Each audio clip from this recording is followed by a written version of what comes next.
Friends, आज का हमारा टॉपिक है सेट, जिनको क्या बोलते हैं समुच्चय। अब सबसे पहले बात करें कि सेट होता क्या है, यानी समुच्चय होता क्या है। समुच्चय उसको बोलेंगे जिनको एक किस्में हो, एक इकट्ठे हुए हो, यानी एक संग्रह हो उनका। जैसे अगर मैं बात करूं कि ताश की जो गड्डी होती है उनके अंदर 52 पत्ते होते हैं, जो ताश की कंप्लीट 52 पत्तों की एक गड्डी होती है उनका क्या होता है, एक संग्रह होता है। उनको क्या बोलेंगे, एक समुच्चय बोलेंगे। जैसे अगर हम बात करें कि हमारी कक्षा के अंदर कि कितने विद्यार्थी हैं, उनका क्या कर सकते हैं, एक संग्रह कर सकते हैं। फिर अगर हम अल्फाबेट की बात करें कि अल्फाबेट के अंदर 26 क्या होते हैं, अक्षर होते हैं। 26 अक्षर के जो 26 अक्षर होते हैं उनका क्या होता है, एक संग्रह होता है। ठीक है। अगर हम प्राकृत संख्या की बात करें कि प्राकृत संख्याओं का एक जो समूह है, यानी प्राकृत संख्याओं का भी एक क्या होता है, समूह होता है, यानी उनका भी एक क्या होता है, संग्रह होता है। उनको क्या बोल देंगे, समुच्चय बोल देंगे। ओके फ्रेंड, जिन्होंने अभी तक चैनल को सब्सक्राइब नहीं किया वो चैनल को सब्सक्राइब करें। कमेंट करके जरूर बताना कि आपको ये वाला वीडियो कैसा लगा। अब देखो फ्रेंड्स, सबसे पहले बात करें तो समुच्चय होते हैं। देखो सबसे पहले हम किसकी बात करेंगे, समुच्चय होता है कि ये वास्तव में समुच्चय है या नहीं है। देखो सबसे पहले बात करें, जे अक्षर से प्रारंभ होने वाले वर्ष के सभी महीनों का संग्रह। क्या कह रहे हैं कि ऐसे वर्ष, यानी वर्ष के अंदर कितने महीने होते हैं, 12 महीने होते हैं। कितने महीने होते हैं, 12 महीने होते हैं। उन ऐसे महीनों का संग्रह करना है जो जे अक्षर से क्या होते हैं, प्रारंभ होते हैं। कहां से प्रारंभ होते हैं, जे अक्षर से प्रारंभ होते हैं। क्या ऐसे हम वर्ष महीने निकाल सकते हैं कि जैसे प्रारंभ होते हैं। देखो महीने क्या होता है, जनवरी। जो जनवरी है वो जैसे प्रारंभ होती है, फरवरी नहीं होती है, मार्च भी नहीं होता है, अप्रैल भी नहीं होता है, मई भी नहीं होती। उसके बाद क्या आता है, जून आता है। कौन सा आता है, जून आता है। उसके बाद क्या आता है, जुलाई आता है। उसके बाद अगस्त, सितंबर, अक्टूबर, नवंबर और दिसंबर, यानी 12 महीने हो गए। 12 महीने में कितने महीने आ रहे हैं, जो जैसे प्रारंभ होते हैं 3 महीने आते हैं। जो 3 महीने आ रहे हैं उनका क्या बन रहा है, एक संग्रह उनका एक संग्रह बन रहा है। अब यहाँ एक बात का ध्यान रखना फ्रेंड्स कि जो समुच्चय होंगे उनको किसके अंदर लिखेंगे, ब्रैकेट के अंदर लिखेंगे। किसके अंदर लिखेंगे, मंजिला ब्रैकेट के अंदर लिखेंगे।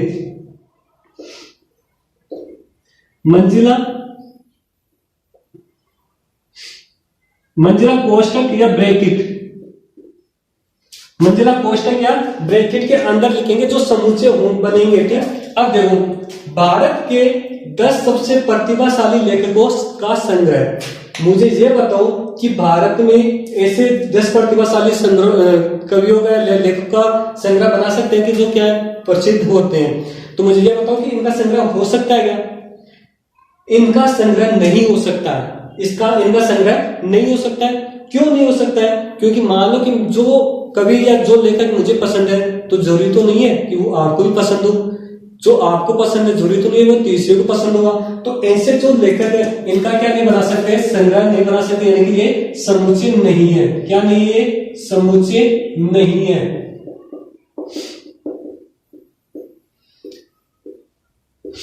और जो ये बन रहा है, ये इनका क्या बन रहा है, समुच्चय बन रहा है। क्या बन रहा है, एक समुच्चय बन रहा है। इनकी इनका तो एक क्या बन रहा है, समुच्चय बन रहा है, लेकिन इनका एक समुच्चय नहीं बन रहा है। जैसे विश्व के सर्वश्रेष्ठ 11 बल्लेबाजों का संग्रह। मुझे ये बताओ कि विश्व में क्या 11 सर्वश्रेष्ठ बल्लेबाज निकाल सकते हैं कि कौन सा बल्लेबाज होता है। मान लो कि मैं मान लेता हूँ कि विराट कोहली एक सबसे सर्वश्रेष्ठ बल्लेबाज है, रोहित शर्मा एक सर्वश्रेष्ठ बल्लेबाज है, एबी डिविलियर्स एक सर्वश्रेष्ठ बल्लेबाज है। तो जरूरी नहीं है कि जो मेरे को अच्छा लगे बल्लेबाज वो आपको भी अच्छा लगे। तो क्या ऐसे बल्लेबाजों का संग्रह फिक्स लिख सकते हैं क्या कि इनका एक संग्रह कर सकते हैं, नहीं कर सकते हैं। तो ये भी इसको भी क्या बोल देंगे कि इनका भी एक समुच्चय नहीं बना सकते, यानी ये समुच्चय, इनका एक समुच्चय नहीं बना सकते।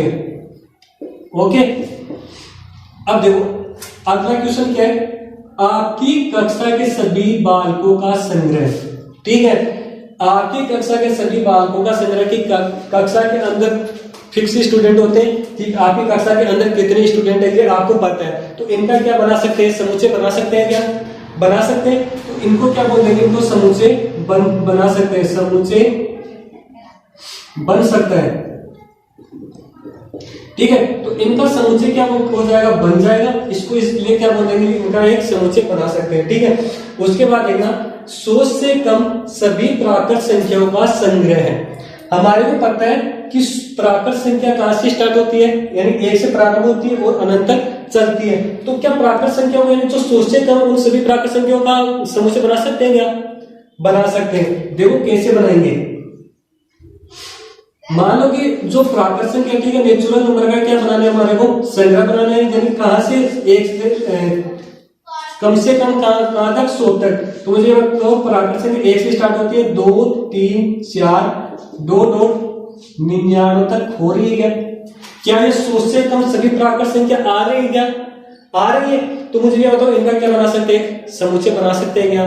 तो इनका ये क्या बन गया, एक समुच्चय बन गया। तो इसको क्या कर सकते हैं, इसका समुच्चय बना सकते हैं, समुच्चय बना सकते हैं।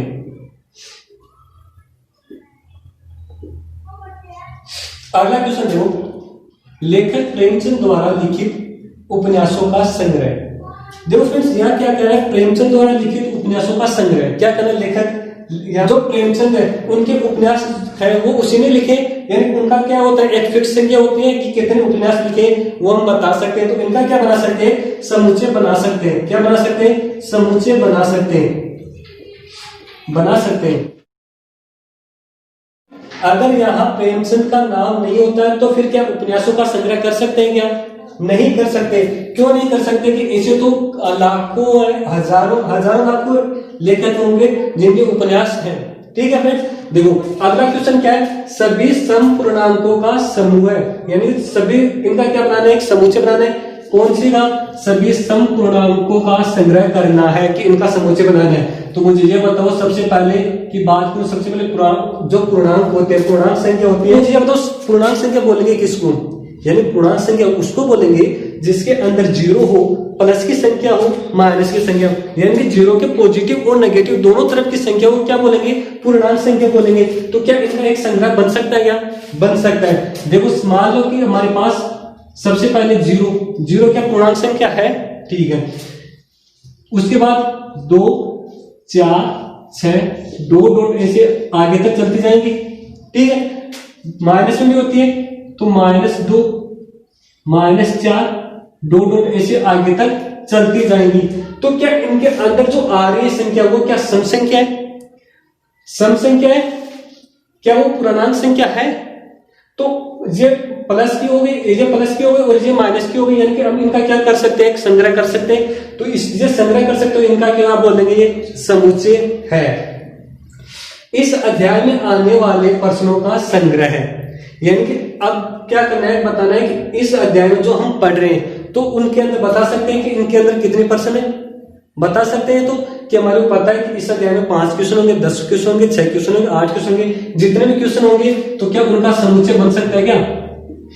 समुच्चय बन सकता है क्या? उनका बन सकता है, समुच्चय बन सकता है, इनका बन सकता है।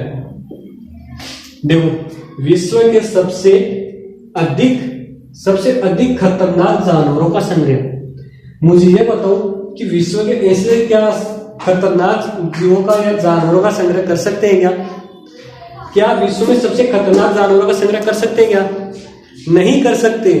क्यों नहीं कर सकते? जरूरी ना थोड़ी है कि जो जिस जानवर का मुझे डर लगे वो उस जानवर को आपको भी डर लगे। जैसे मान लो कि किसी को कुत्ते का डर लगता है, किसी को बिल्ली का डर लगता है, तो जरूरी तो नहीं है कि दूसरे वाले व्यक्ति को कुत्ते बिल्ली से डर लगे। तो क्या इनका समुच्चय बन रहा है? नहीं बन रहा है। तो इसका जो समुच्चय नहीं बना है तो इसको क्या बोल देंगे, इनका समुच्चय नहीं बनता है, इनका समुच्चय नहीं बनता है। यहां तक समझ में आ गई क्या?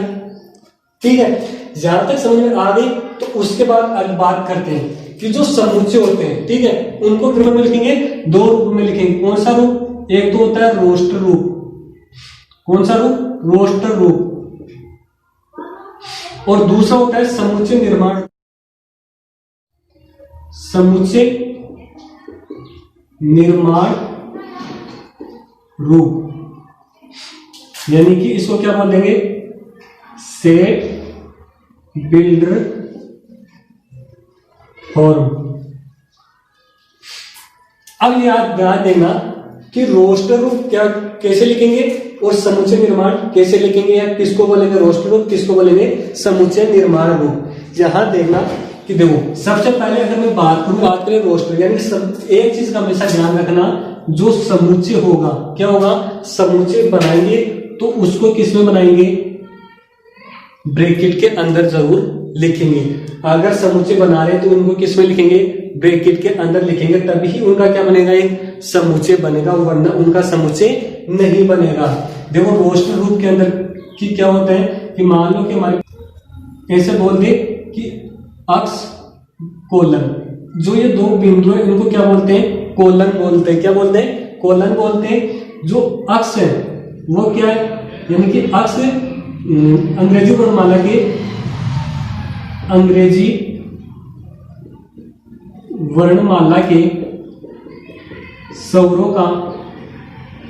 स्वरों की संख्या या अंग्रेजी वर्णमाला के स्वर। क्या कर रहा है, अक्ष कोलन अक्ष अंग्रेजी वर्णमाला के स्वर। तो मुझे ये बताओ कि जो अंग्रेजी वर्णमाला के स्वर का क्या एक समुच्चय बना सकते हैं, क्या बना सकते हैं। हमारे को पता है कि अंग्रेजी वर्णमाला के अंदर कितने वो होते हैं, यानी इस बात करें कि कितने वर्ण होते हैं, सबसे पहले 26 वर्ण होते हैं। 26 वर्ण में से स्वर कितने होते हैं, 5 स्वर होते हैं। 5 स्वर होते हैं, वो कौन कौन से स्वर होते हैं, ए ई, यानी कि जो स्वर हो रहे हो क्या हो रहे हैं, ए ई आई ओ और यू, इनका जो ये हो रहे हैं उनका क्या एक समुच्चय बन रहा है, क्या समुच्चय बन रहा है। यानी कि अंग्रेजी वर्णमाला के स्वर जो उनका ये क्या बन रहा है, एक समुच्चय बन रहा है। तो जो इस रूप में लिखते हैं ये रूप क्या कहलाता है, रोस्टर रूप कहलाता है। क्या कहलाता है, रोस्टर फॉर्म कहलाती है। इसको क्या बोल देंगे, रोस्टर रूप बोल देंगे। क्या बोल देंगे, रोस्टर रूप बोल देंगे। दूसरा क्या आ रहा है, समुच्चय निर्माण रूप, यानी कि सब बिल्डर फॉर्म। किसका बिल्डर फॉर्म किसको बोलेंगे, यानी कि जो अगर हमारे पास ये चीज दे रखी है कि जो ए ई आई ओ यू जो ये दे रखा है, एक समुच्चय दे रखा है, तो इसको कैसे क्या इसके अंदर कन्वर्ट करके लिख सकते हैं क्या। तो इनका जो ये फॉर्म बनने में अक्ष कोलन अक्ष अंग्रेजी वर्णमाला का स्वर हो रहा है, तो इसको क्या बोल देंगे, समुच्चय निर्माण रूप बोल देंगे। क्या बोल देंगे, समुच्चय निर्माण रूप बोल देंगे। ठीक है। देखो अगर मैं बात करूं मैथमेटिक्स की,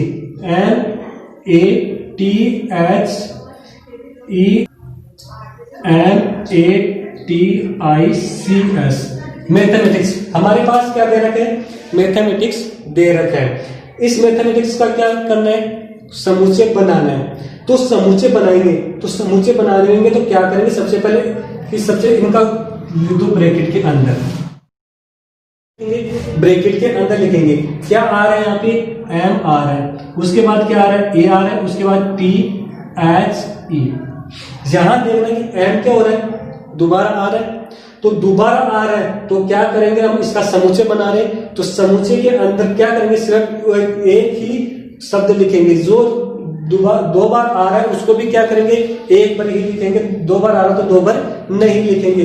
तो इसके अंदर क्या आ रहा है, वापिस देखो, एक भी एम भी रिपीट हो रहा है, ए भी रिपीट हो रहा है, टी भी रिपीट हो रहा है, और जो आई है वो क्या दोबारा आ रहा है, नहीं आ रहा है, सी और एस। ये इनका क्या बन गया, एक समुच्चय बन गया। क्या बन गया, इनका एक समुच्चय बन गया। तो फ्रेंड्स क्या बता सकते हैं कि जो मैथमेटिक्स शब्द बन रहा है, क्या इसको हम समुच्चय के रूप में, यानी कि इसको क्या रोस्टर रूप में लिख सकते हैं, रोस्टर रूप में लिखते हैं। अगर मुझे ये बताओ कि अगर इसको रोस्टर रूप लिया तो इसका क्या हो गया, रोस्टर रूप हो गया। क्या हो गया, रोस्टर फॉर्म हो गया, रोस्टर रूप में लिख देंगे। अगर इसकी बात करें तो क्या इसको समुच्चय निर्माण रूप में लिख सकते हैं, क्या समुच्चय निर्माण में कैसे लिखेंगे कि जो ये मैथमेटिक्स यानी कि ये शब्द बन रहा है वो कहां से बन रहा है, अंग्रेजी वर्णमाला से बन रहा है। कहां से बन रहा है, अंग्रेजी वर्णमाला से बन रहे हैं, यानी ये अंग्रेजी वर्णमाला के शब्द हो रहे हैं। ठीक है, इतनी चीज हो गई।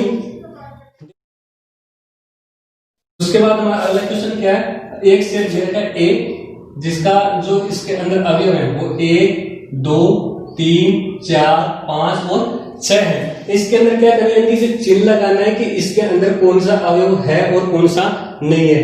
मुझे ये बताओ कि इसका पता कैसे लगाएंगे, कौन सा चिन्ह लगाएंगे। अगर ए के जो यहाँ पे ए दे रखे हैं, अगर इनके अवयव यहाँ पर हैं तो ये वाला चिन्ह लगाना है, और नहीं है तो ये वाला चिन्ह लगाना है। देखो कि यहाँ देखो कि ए जो है क्यों 5, यहाँ 5 जो है वो ए के अंदर से है क्या, यहाँ जो 5 है वो ए के अंदर से है, तो इसके अंदर कौन सा वाला चिन्ह लगाना है, ये वाला साइन लगाना है, ठीक है। उसके बाद देखो यहाँ 8 जो क्या सेट ए के अंदर से है क्या, 8 जो है वो सेट ए के अंदर से है, नहीं है ना, चलो नहीं है तो कौन सा वाला साइन लगाना है, ये वाला चिन्ह लगाना है।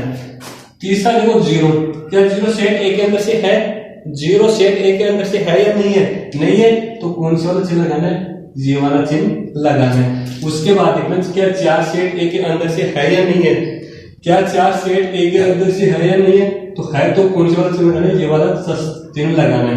उसके बाद देखो क्या 2 इस सेट ए के अंदर से है क्या, है तो ये वाला चिन्ह लगा दो। यहाँ देखना 0, क्या 0 इस एक सेट के अंदर आ रहा है क्या, ए इस सेट के अंदर आ रहा है कि नहीं आ रहा है, तो ये वाला चिन्ह लगाना है। ओके, देखो अब इसके बाद हमारा अगला क्वेश्चन क्या है, किसमें दे रखा है, समुच्चय निर्माण के रूप में दे रखा है, किसमें लिखना है, रोस्टर रूप में लिखना है। यानी समुच्चय हमारे पास एक क्या दे रखा है, अक्ष कोलन अक्ष एक पूर्णांक है जो -3 लेस देन अक्ष लेस देन 7, यानी कि अक्ष का मान ऐसा लेना है, यानी कि उनका रोस्टर रूप बनाने के लिए अक्ष का मान ऐसा लेना है जो -3 से तो क्या हो बड़ा हो और 7 से क्या हो छोटा हो। तो ऐसा समुच्चय बन सकता है क्या, क्या ऐसा समुच्चय बन सकता है, तो देखो बन सकता है। तो कौन सा वाला समुच्चय बनेगा, देखो ए सबसे पहले ये ब्रैकेट 3 से बड़ा, -3 से बड़ा क्या होता है, -2 -1 0 1 2 3 4 5 और 6, ये इनका क्या बन गया, एक समुच्चय बन गया।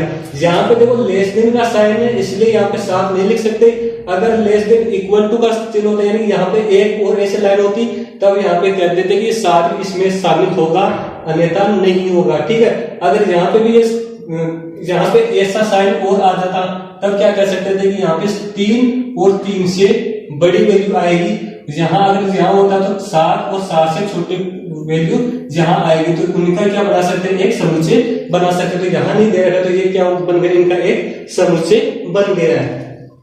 देखो अगला क्वेश्चन क्या कह रहा है, अक्ष कोलन अक्ष संख्या 6 से कम एक प्राकृत संख्या, क्या है प्राकृत संख्या, यानी प्राकृत संख्या किसको बोलेंगे, प्राकृत संख्या किसको बोलेंगे, यानी प्राकृत संख्या वे संख्या होती है जो कहां से प्रारंभ होती है, 1 से प्रारंभ होती है, कहां से प्रारंभ होती है, 1 से प्रारंभ होती है और अनंत तक चलती है, उसको क्या बोलेंगे, प्राकृत संख्या बोलेंगे। देखो इनका सेट कैसे बनेगा, यानी प्राकृत सबसे छोटी प्राकृत संख्या 1 होती है, फिर 2 3 4 5, जी इनका क्या बन गया, एक सेट बन गया। यहाँ 6 क्यों नहीं लिखा, 6 इसलिए नहीं लिखा कि वो क्या अगर 6 लिख देंगे 6 हो जाएगी, तो हमें क्या चाहिए, 6 से कम चाहिए प्राकृत संख्या, तो इनका एक सेट बन जाएगा।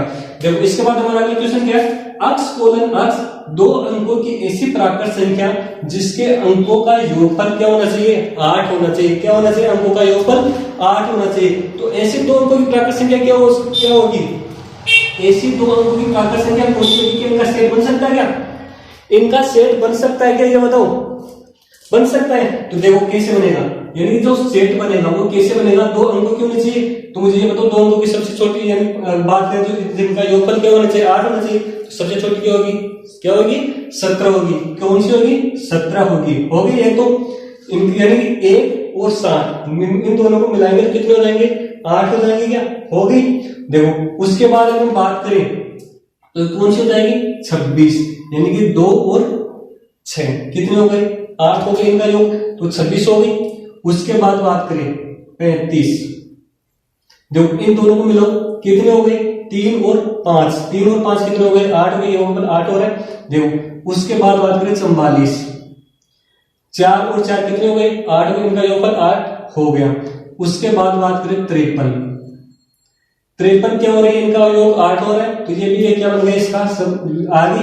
उसके बाद बात करें 62 का भी क्या योग 8 हो रहा है, योग 8 हो रहा है। उसके बाद बात करें 71, यानी कि 7 और 1 8, और उसके बाद क्या आ जाएगी 80, यानी कि जो 80 बन रहा है इसके क्या बन रहा है, एक 80 का योग 8 करेंगे, 0 प्लस 8 प्लस 0 कितने हो जाएंगे, 8 हो जाएंगे, यानी कि योगफल तो 8 हो रहा है, तो ये संख्या बन जाएगी। क्या इसके अलावा और संख्या बन सकती है क्या, नहीं बन सकती, इनके अलावा और संख्या नहीं बन सकती। 2 अंकों की जो प्राकृत संख्या हो तो उनका योगफल क्या होना चाहिए, 8 होना चाहिए।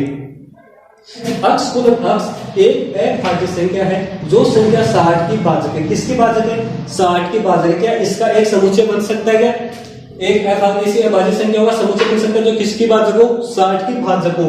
देखो बन सकती है ना, तो देखो वो कौन सी बनेगी ये चीज देखनी है। सबसे पहले बताओ कि अभाज्य संख्या बोलेंगे किसको? अभाज्य यानी प्राइम नंबर बोलेंगे किसको? अभाज्य संख्या वे संख्या होती है जिसमें केवल और केवल खुद का और ए का भाग जाता है, उसको क्या बोलेंगे? अभाज्य संख्या बोलेंगे। और अगर ए का स्वयं का और स्वयं के अलावा किसी और संख्या का भाग जाता है तो वो अभाज्य संख्या नहीं होगी। ठीक है, देखो सबसे बात करें अभाज्य संख्या 2, सबसे चौथी क्या होती है? 2 होती है। क्या 2 होगी? यानी 2 के अंदर एक का भी भाग जाता है और 2 का खुद का यानी स्वयं का भी भाग जाता है, तो वो अभाज्य संख्या क्या वो 60 से भाग हो रही है?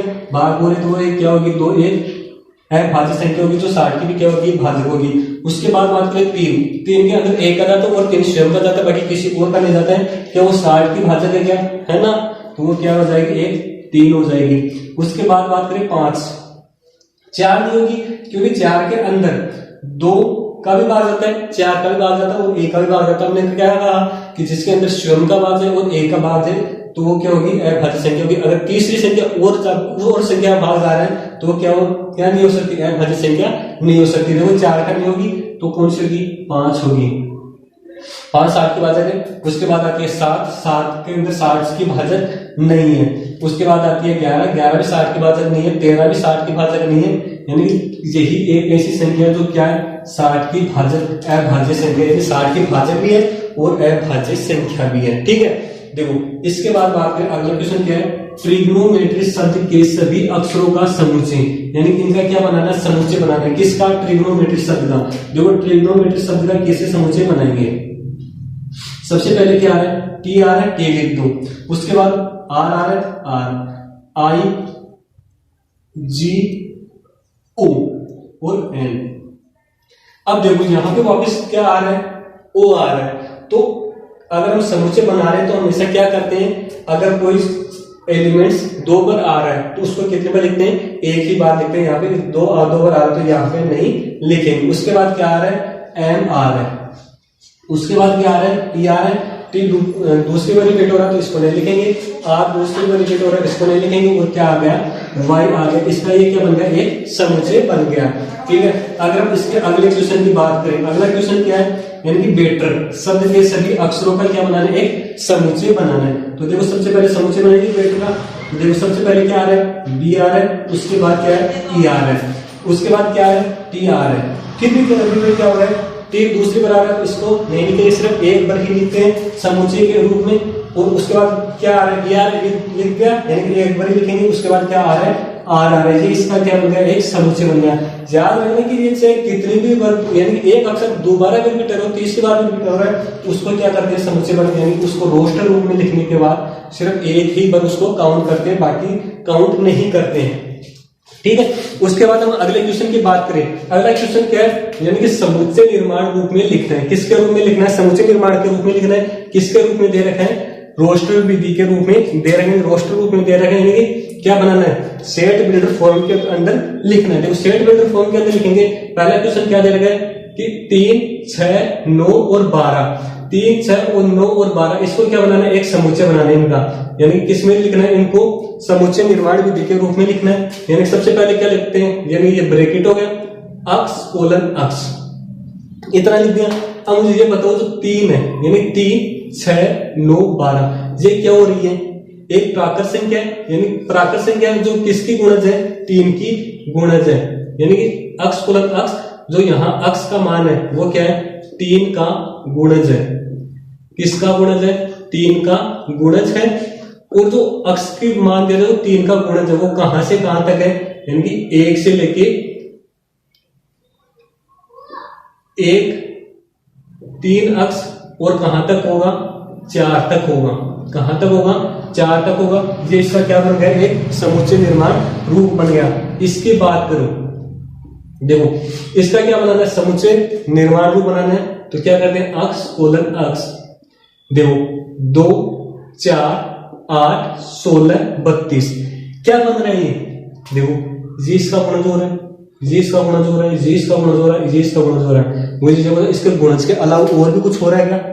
देखो गुणज के अलावा और भी कुछ हो रहा है क्या? अगर मैं बात करूं ये किसका स्क्वायर होता है? 2 का स्क्वायर, 2 की पावर 1 हो गया, ये 2 की पावर 2 हो गया, ये 2 की पावर 3, ये 2 की पावर 4 और ये 2 की पावर 5। यानी कि जो अक्ष कोलन अक्ष है वो क्या बन रहा है? अक्ष की 2 की पावर n बन रहा है।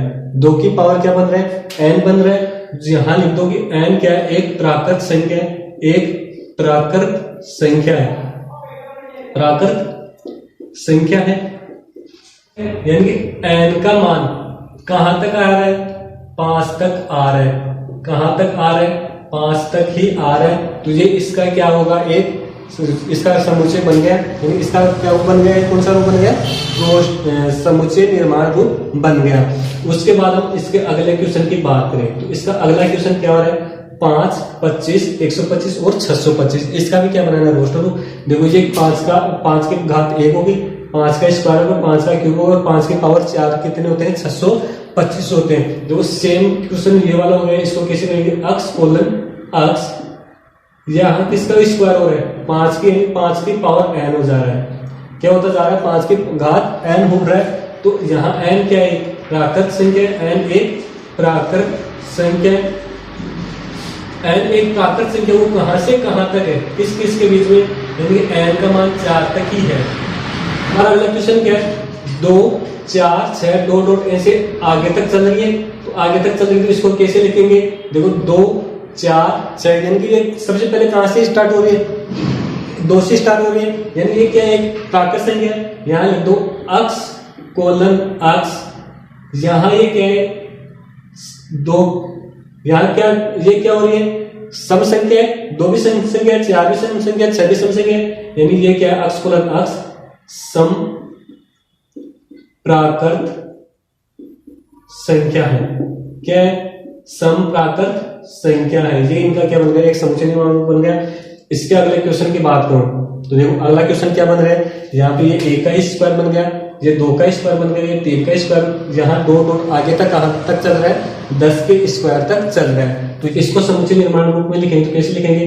देखो 1 का यानी कि अक्ष कोलन अक्ष हो रहा है, अक्ष कोलन अक्ष हो रहा है। तो ये क्या हो रहा है? अक्ष का स्क्वायर हो रहा है। जहां अक्ष एक प्राकृत संख्या है, प्राकृत संख्या है। जो अक्ष का मान है वो कहां तक है? अक्ष का मान है वो कहां तक है? 10 तक है। ठीक है। तो ये इसका एक क्या बन गया?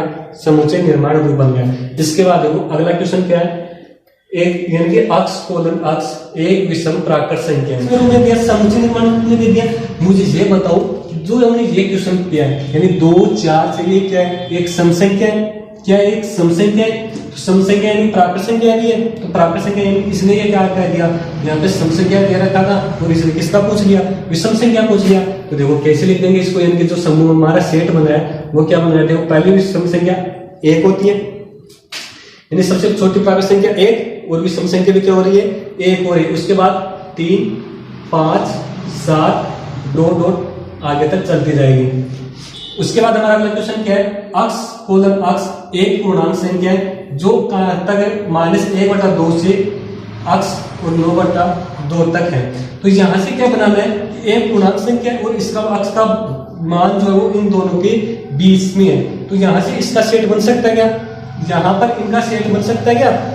देखो इनका सेट बन सकता है। तो इनका सेट बन सकता है तो कौन सा सेट बन सकता है? मुझे ये बताओ इनका सेट बनेगा। मुझे ये बताओ 0, 1, 2, 3 और 4 तक इसका क्या बनेगा? एक सेट बनेगा। सेट कैसे बनेगा? अगर मैं यहां देखो अक्ष का मान 0 रख दूं तो क्या मुझे ये बताओ -1 से बड़ा 0 होता है? -1 से बड़ा 0 होता है। ठीक है। 1 की बात करूं तो 1 -1 से बड़ा होता है और 9/2 से छोटा होता है। 9/2 से छोटा हो रहा है। 2 की बात करूं, 3 की बात करूं और 4 की बात करूं अगर मैं 4 भी लिख दूं, देखो 4 भी इससे तो क्या हो रहा है छोटा, इसको अगर इसको काटेंगे तो ये कितना हो जाएगा 4.5 तो हो रहा है, यानी 4.5 तक हो रहा है। वो क्या हो रहा है, इसके एक पूर्णांक संख्या है, यानी 4.5 तो यानी 4 से तो क्या हो रही है, अक्ष का मान 4.5 से तो छोटा हो रहा है, तो ये चीज हो रही है, क्या हो रही है ना। ठीक है, जो अगला क्वेश्चन क्या है, अक्ष कोलन अक्ष एक पूर्णांक संख्या है जो x square less than equal to 4, यानी अक्ष ऐसी एक पूर्णांक संख्या है जो कहां तक है, यानी कि अक्ष का मान ऐसी संख्या जो 4 भी है और उससे छोटी भी है, जो क्या होनी चाहिए, एक पूर्णांक संख्या होनी चाहिए। देखो अक्ष का मान यहाँ आना चाहिए, ऐसी कौन सी संख्या हो सकती है, क्या ऐसा सेट बन सकता है क्या ऐसा सेट बन सकता है क्या, जो ये कह रहा है ये पूर्णांक संख्या भी है और अक्ष स्क्वायर का मान क्या होना चाहिए, 4 से कम या 4 भी हो सकता है, तो ऐसी कौन सी संख्या होगी, मुझे ये बताओ कि सिर्फ 2 -2 की बात करूं, अगर -2 का स्क्वायर करेंगे तो उनका स्क्वायर करने पर क्या 4 आ रहा है, 4 आ रहा नहीं है, क्या कर रहा है 4 का स्क्वायर, अक्ष का स्क्वायर करने पर क्या होना चाहिए 4 या 4 से कम होना चाहिए। उसके बाद में बात करूं -1 का स्क्वायर करूं तो 4 से तो छोटा हो रहा है 1 का स्क्वायर, उसके बाद में बात करूं 0 तो 0 क्या 4 से छोटा हो रहा है ना, ठीक है। उसके बाद अगर बात करूं 1 2 यहां तक ही, क्योंकि 2 का स्क्वायर 4 होता है, अगर मैं 3 का स्क्वायर कर दूंगा तो कितने हो जाएंगे 9 हो जाएंगे, 9 होने पर ये क्या हो रहे हैं 4 से बड़ी हो रही है, तो ये हमारे को क्या चाहिए 4 से ही छोटी चाहिए, तो इसका क्या बन सकता है एक समुच्चय बन सकता है, तो इनका एक समुच्चय बन गया है। देखो इसके बाद हमारा अगला क्वेश्चन क्या है, अक्ष कोलन अक्ष एक वर्ष का ऐसा महीना जिसमें 31 दिन नहीं आते, क्या ऐसा समुच्चय बन सकता है, क्या ऐसा समुच्चय बन सकता है कि जिसमें 31 दिन नहीं आते महीने। हमारे को पता है कि एक वर्ष के अंदर कितने महीने होते हैं, 12 महीने होते हैं, तो ऐसा समुच्चय बताओ कि इनका समुच्चय वो बन रहा है वो कौन से महीने का बन रहा है, मुझे ये बताओ। देखो जहां देखना कि सबसे पहले मैं जनवरी की बात करूं तो जनवरी के अंदर कितने दिन होते हैं 31 दिन होते हैं, तो ये क्या कह रहा है 31 दिन नहीं होते, वही उन्हीं का क्या बनाना है समुच्चय बनाना है। तो 31 दिन का ऐसा कौन सा महीना है, देखो सबसे पहले कौन सा वाला महीना आता है फरवरी, कौन सा महीना आ रहा है फरवरी आ रहा है। उसके बाद मैं बात करूं मार्च के अंदर कितने दिन आते हैं 31 दिन आते हैं, 31 दिन वाला तो बनाना नहीं है। मार्च के बाद अप्रैल, कौन सा आता है अप्रैल। उसके बाद कौन सा आता है मई भी कितने होते हैं 31 दिन होते हैं। उसके बाद जून, उसके बाद कौन सा होगा जून। उसके बाद जुलाई के भी 31 दिन। उसके बाद अगस्त के भी 31 दिन। उसके बाद कौन सा आ जाएगा सितंबर, कौन सा आ जाएगा सितंबर। उसके बाद अक्टूबर के 31 दिन, नवंबर